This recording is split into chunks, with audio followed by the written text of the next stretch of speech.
প্রিয় বন্ধু, নিশাত একাডেমিতে আবার সবাইকে স্বাগতম। আমাদের একের পর এক ধারাবাহিক এপিসোডে এই পর্বে আজ মূলত অধ্যায় 2 ক্লাস 3 তৃতীয় শ্রেণীর অধ্যায় 2 এর যোগের অনুশীলনী যে অঙ্কগুলো আছে এগুলো নিয়ে আলোচনা করব।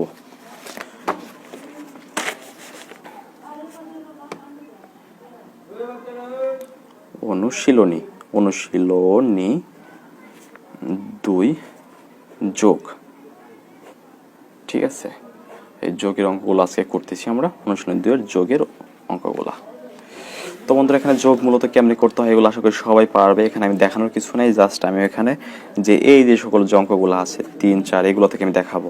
আর এই সকল অঙ্কগুলো আমি কেমনে করতে হয় সেগুলো কিন্তু আমি তার আগের অনুশীলনের যে অঙ্কগুলো আছে ওগুলো কিন্তু দেখাই দিচ্ছি। তো সেই ভিডিও যদি না দেখে থাকো তাহলে আগের ভিডিওটা দেখে নাও, তাহলে কিন্তু এগুলো ভালোভাবে বুঝতে পারবে, এগুলোও ভালোভাবে বুঝতে পারবে, না হলে কিন্তু কোনো অঙ্কই বুঝতে পারবে না, ঠিক আছে। তো আমি মূলত 3 নম্বর অঙ্কটা করাবো। লক্ষ্য করো 3 নম্বর অঙ্কটা এগুলো এই অঙ্কগুলো কি বলে হয়, ঐকিক নিয়ম বলে। ঐকিক নিয়ম করার জন্য তোমার যে কাজটা করতে হবে, আগে ভালো করে কি করতে হবে, অঙ্কটা ভালো করে বুঝতে হবে, পড়তে হবে। দেখো, লুসাই চাকমা একটা ছেলের নাম, তার মুদির দোকান থেকে প্রথম সপ্তাহে 680 টাকা এবং দ্বিতীয় সপ্তাহে 1000 টাকা এবং তৃতীয় সপ্তাহে 890 টাকা লাভ করলো। এই 3 সপ্তাহে তার মোট কত লাভের পরিমাণ কত হলো? তো বন্ধুরা, প্রথম সপ্তাহে লাভ করছে কত? 680 টাকা, এই যে প্রথম সপ্তাহে। দ্বিতীয় সপ্তাহে লাভ করছে কত? 1000 টাকা এবং তৃতীয় সপ্তাহে লাভ করলো কত? 890 টাকা। পর লাস্ট কি করলো? 3টাকে যোগ করলো, তাহলে মোট লাভের পরিমাণ 3টাকে যোগ করে যা হলো সেটা, ঠিক আছে। আশা করি সবাই বুঝতে পারছো। তারপরে বন্ধুরা লক্ষ্য করো, হ্যাঁ, তারপর অঙ্ক যেটা আছে এখানে 4 নাম্বার অঙ্ক। আমি জাস্ট 4 নাম্বার দিয়ে শুরু করবো, যেহেতু এটা করে দেওয়াই ছিল। দেখো, সুজন বার্ষিক ক্রীড়া প্রতিযোগিতার জন্য প্রতিদিন 100 মিটার, 400 মিটার এবং 800 মিটার দৌড়ায়। মানে প্রথম দিন সে 400 মিটার, দ্বিতীয় দিন প্রথম দিন 100 মিটার, দ্বিতীয় দিন 400 মিটার এবং তৃতীয় দিন 800 মিটার দৌড়ায়। প্রতিদিন সে কত মিটার দৌড়ায়? খুবই সিম্পল একটা অঙ্ক, অঙ্কটা ভালো বুঝতে হবে। সুজন বার্ষিক বার্ষিক ক্রীড়া প্রতিযোগিতার জন্য প্রতিদিন সে দৌড়ায়। প্রতিদিন মানে প্রথম দিনে 100, দ্বিতীয় দিন 400 এবং তৃতীয় দিন 800। কিন্তু এখানে বলা নেই যে প্রথম, দ্বিতীয়, তৃতীয়, যেহেতু প্রতিদিন বলা হয়েছে, যেহেতু পরপর দিয়ে আছে, তাহলে এই জন্য আমরা ধরে নিব প্রথম দিন 100, দ্বিতীয় দিন 400 এবং তৃতীয় দিন 800। তাহলে আমরা লিখবো যে প্রথম দিন দৌড়ায়, সুজন প্রথম দিন দৌড়ায়, সুজন প্রথম দিন দৌড়ায়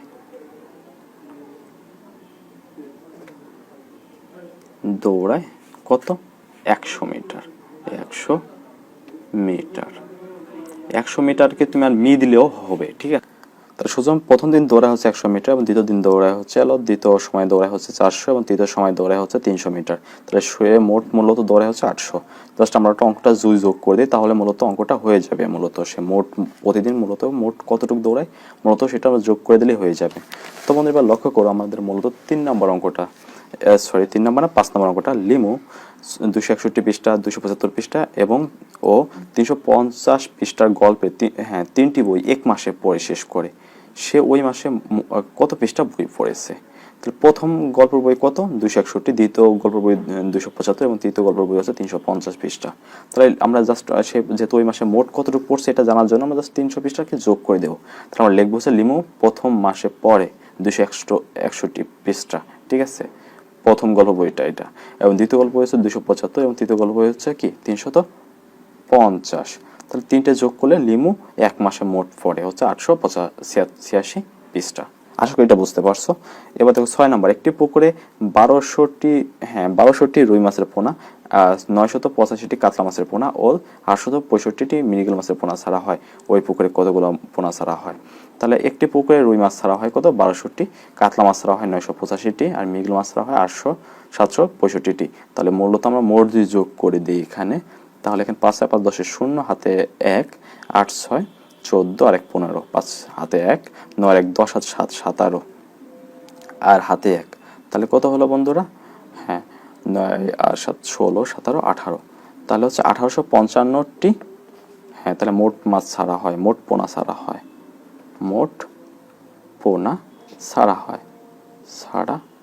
তাহলে মোট পোনা ছাড়া হয় কত? 1850টি। তো আশা করি ব্যাপারটা বুঝতে পারছো। এবার 7 নম্বর অঙ্কটা দেখো, মিনাদের ফল বাগানে 3টি আম গাছ থেকে যথাক্রমে 530টি, 736টি ও 890টি আম পাড়া হয়েছিল।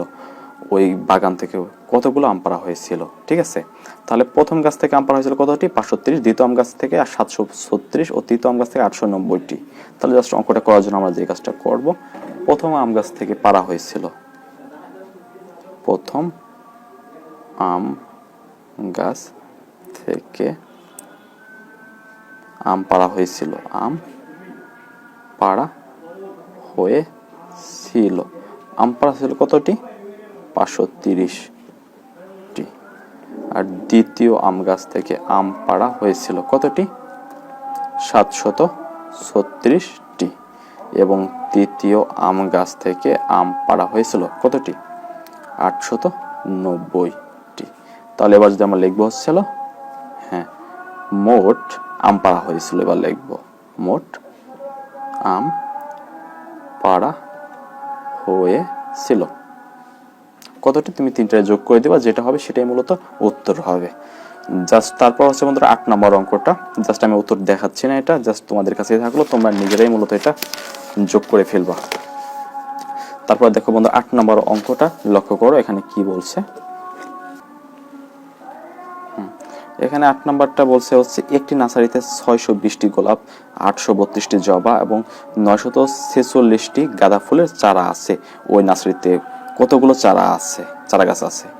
তারা কিন্তু চারা গাছে কিন্তু কথা উল্লেখ আছে কতটি কতটি আছে। জাস্ট আমরা এই 3টা যোগ করে দিলেই তো মূলত আমরা মোট চারা গাছের সংখ্যা পেয়ে যাব। তো জাস্ট আমরা যে কাজটা করবো, আমরা লিখবো হচ্ছে একটি নার্সারিতে, একটি নার্সারিতে নার্সারিতে নার্সারিতে গোলাপ আছে, গোলাপ, নার্সারিতে গোলাপের চারা আছে, গোলাপের চারা আছে, আছে কতটি? 620টি। হ্যাঁ, তারপর হচ্ছে কি একটি নার্সারিতে, তারপরে কিসের? জবা, জবার চারা আছে কতটি? 946টি। আর একটি নার্সারিতে কিসের? আর হচ্ছে গাধা, সরি 946টা হবে না, 832। আর হচ্ছে মূলত, হ্যাঁ, আর হচ্ছে গাধা,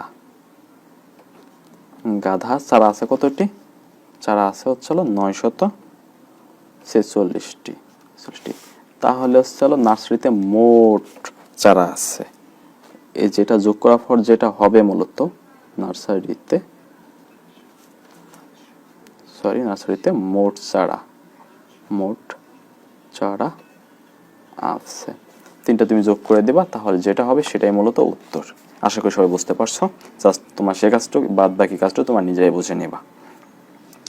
8 নম্বর অঙ্কটা গেল। এবার বন্ধুরা 9 নম্বর অঙ্কটা দেখাচ্ছি। রাজু বই মেলায় প্রথম দিনে 1150 টাকার বই, দ্বিতীয় দিনে 1225 টাকার বই, তৃতীয় দিনে 1575 টাকা এবং চতুর্থ দিনে 2000 টাকার বই কিনলেন। 4 দিনে তিনি বইগুলো কিনছেন, প্রথম দিন, দ্বিতীয় দিন, তৃতীয় দিন, চতুর্থ দিন। এই 4 দিনে মোট কত টাকা বই ক্রয় করলেন? মানে সরি, এখানে বিক্রির কথা বলছে, মানে প্রথম দিনে এত টাকা বিক্রি করছে, দ্বিতীয় দিনে এত টাকা, এই যে 4 দিনে এতগুলো বিক্রি করছে, তাহলে মোট কত টাকা বিক্রি করছে, এটা হচ্ছে অঙ্ক। যেহেতু মোটের কথা আছে যোগ হবে, তাহলে প্রথম দিনে বই বিক্রি করছে, আমরা লিখবো রাজু প্রথম দিনে বিক্রি করেছে, রাজু প্রথম দিনে বই বিক্রি করেছে, বই লিখবো এখানে, বই বিক্রি করেছে কতটি? 1150 টাকা। প্রথম দিনে বিক্রি করছে 1150 টাকা। রাজু দ্বিতীয় দিনে বই বিক্রি করেছে, কত বিক্রি করছে? 1225 টাকা। রাজু তৃতীয় দিনে বই বিক্রি করছে কত টাকার?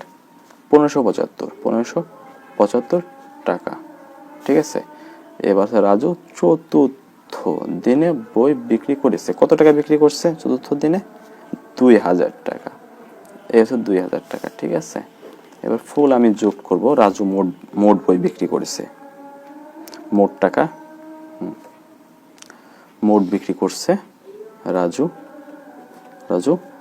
মোট বিক্রয়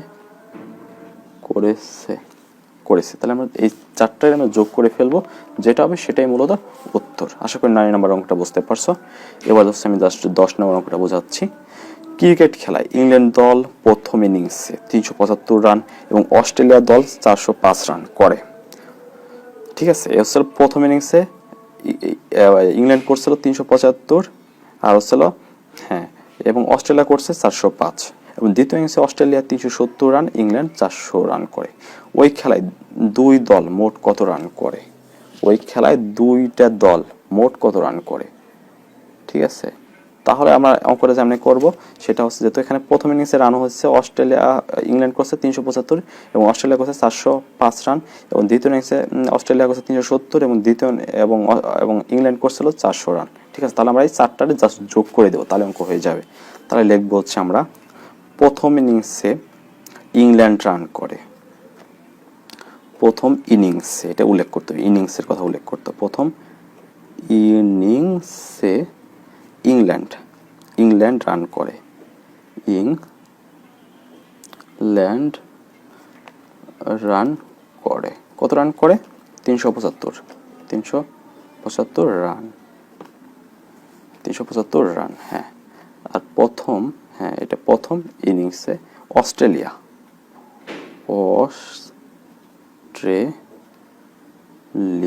রান করে কত রান করে? Australia 405 run. ঠিক আছে, এবার দেখো এবার দ্বিতীয় ইনিংসের কথা আছে, একদম দ্বিতীয় ইনিংসটা এবার উল্লেখ করব। দ্বিতীয় ইনিংসে এখানে কি বলছে? অস্ট্রেলিয়া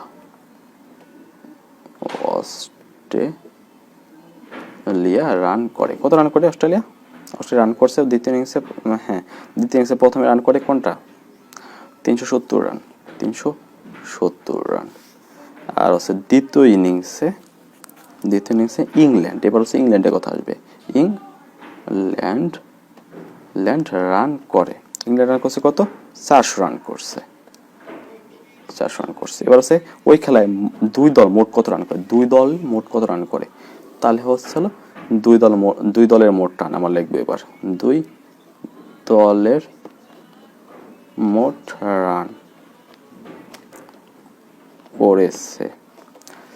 জাস্ট এখানে আমরা যোগ করে দেবো যেটা হবে, তারপর আমরা যোগটা দেখাচ্ছি 5 আর 5 10 0, যেহেতু আগের যোগগুলো দেখাইনি এই জন্য এই যোগটা দেখাচ্ছি। 5 আর 10 0, হাতে আছে 1, 7 7 14 আর হাতে 1 15, 15 5, হাতে আছে 1।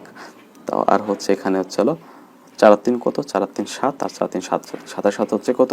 14 আর হাতে 1 আছে কি 15, তাহলে 1550 রান মূলত তারা করে। তাহলে উত্তর লিখবো হচ্ছে 1550 রান। আর প্রত্যেকটা জায়গায় এখানে বন্ধুরা যোগ হবে। ঠিক আছে, এখানে দেখাই দিইনি যোগটা, এটা তোমরা দিয়ে নিবা, না দিলেও কোনো সমস্যা নেই, তবে দিয়ে দেওয়া ভালো। ঠিক আছে, এখানে প্রত্যেকটা যোগ দিয়ে দিবা। তো আশা করি বন্ধুরা আসলে অনুশীলনের যে অঙ্কগুলো আছে এগুলো আশা করি সবই তোমরা বুঝতে পারছো, একদম সহজ অঙ্ক। তো বন্ধুরা নেক্সটে মূলত আমরা যে কাজটা করবো বিয়োগের অধ্যায়গুলো করবো এবং বিয়োগের অধ্যায় 3-এর যে বিয়োগ আছে এগুলো করবো এবং অনুশীলনের অঙ্কগুলো করবো। তো বন্ধু সেই বন্ধুর সাথে থাকবে এবং আমাদের চ্যানেলকে সাবস্ক্রাইব করে রাখবে এবং ভিডিওটি লাইক করবে, কমেন্ট করে জানাবে কেমন হলো এবং কোনো কিছু বুঝতে সমস্যা হলে অবশ্যই কমেন্ট করে জানাবে, আর কোনো ভুল ত্রুটি হলে সেটাও ধরিয়ে দিবে কমেন্টে। তো আশা করি আজকে এই পর্যন্তই। তো নেক্সট এপিসোড আবার দেখা হবে, সেই জন্য সাবস্ক্রাইব করে রাখো। তো আল্লাহ হাফেজ।